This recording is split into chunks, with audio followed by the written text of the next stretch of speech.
like his attitude about it. He's got that search and destroy kind of thing, and it's great to see.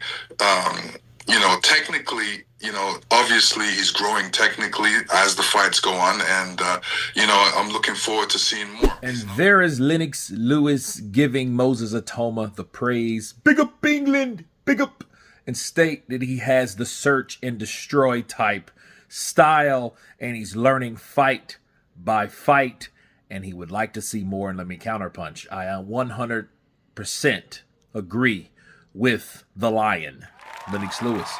I think that Moses Itauma is one of the best up-and-coming fighters around.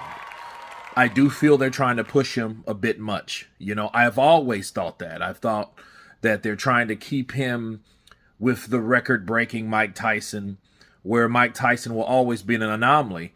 And I think they were trying to pressure him first with that. Now I feel they're trying to pressure him by fighting guys like Bakali. Okay, and you guys remember, I thought this before they even mentioned Bakali. Now I think more of this because they're mentioning Bakali. So, but no, Moses Itauma, he is that type of guy. He has good movement. He come from a smaller weight class, so he wasn't always a heavyweight. So he doesn't have the sluggish tendencies like a natural heavyweight. That's why Alexander Usyk is so effective at heavyweight, because he doesn't have those same type of tendencies and habits. The punching, the 1-2 and then hold for 5 seconds. He doesn't have that. He can 1-2, left hook to the body, step, spin, repeat the process, and keep busy until he puts you out on your ass.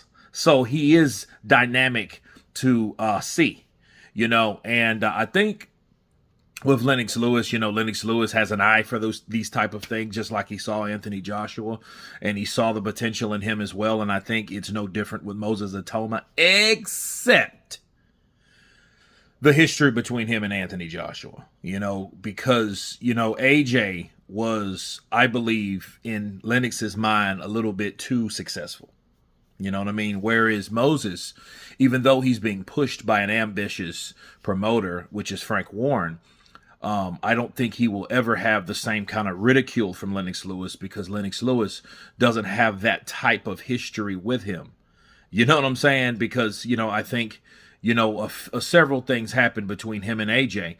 I just wish Lennox Lewis would have seen AJ like he's seeing every other fighter that was up and coming. But it just shows you what happens when you do have history and you are close by proximity with a particular fighter, which can cause complications.